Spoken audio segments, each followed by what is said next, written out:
Par le nom d'Allah, le tout miséricordieux, le très miséricordieux. Il y a des choses sans lesquelles notre amour de Dieu n'est pas cru, et la religion n'est sincère que si nous sommes fidèles à ces choses. Parmi ces choses, nous citerons: le devoir est un devoir, même s'il dérange le désir et qu'il éteint sa flamme. Le djihad qui est un devoir, même s'il coûte tous les moyens de la vie, du repos et de la stabilité. La vérité, elle est un devoir, même si ses gens sont peu nombreux et ses partisans sont affaiblis, et qu'elle fait l'objet des attaques, de l'injustice et des ténèbres. La justice, c'est un devoir, même si les gens la nient, s'ils la délaissent et même si l'âme ne la digère pas, voire si elle devient une accusation contre son homme et un danger pour ses partisans. La lumière, c'est un devoir, même si les gens s'habituent à l'obscurité et s'y installent, même s'ils s'enfoncent dans l'insouciance et s'ils rentrent dans les ténèbres de l'ignorance et s'y installent. Le bien, faire le bien, est un devoir. Il consiste à apporter aux créatures ce qui leur est utile, à protéger les gens contre le mal, à répandre ce qui est recommandable, à chercher, à assurer les besoins, à réconcilier les gens, à repousser l'injustice et à éliminer la privation. L'amour de ces choses-là fait partie de l'amour de Dieu, le majestueux.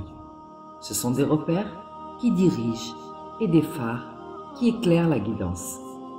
Celui qui les exerce et qui les élève, là où Dieu veut qu'ils soient élevés, a réalisé le dessein. Il a été dirigé et il a réussi. Le croyant est la lumière de Dieu, l'une de ses traces, l'un de ses signes et un argument vis-à-vis de ses créatures. Si les chemins divergent, les cœurs se supportent mal. Aimer les parents est l'amour de la patrie. L'amour des musulmans par les musulmans est une condition de la justesse de la religion.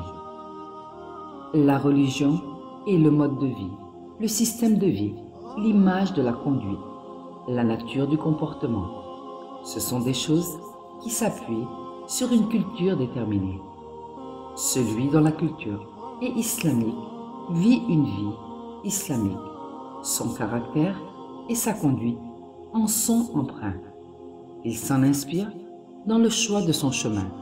Il tire son mode de vie de ses principes. Celui qui a une culture non islamique ne se conduit pas avec les mœurs islamiques. Il n'aura pas les habitudes islamiques et il n'aimera pas les conduites et les comportements islamiques.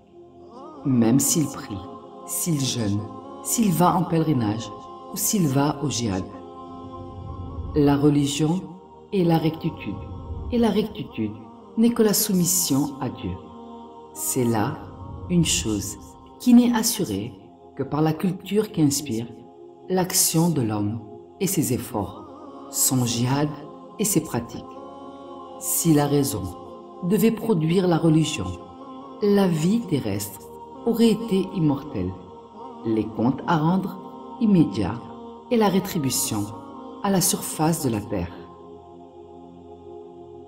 Par le temps, l'homme est certes en perdition, sauf ceux qui croient et accomplissent ses bonnes œuvres, s'enjoignent mutuellement la vérité et s'enjoignent mutuellement l'endurance.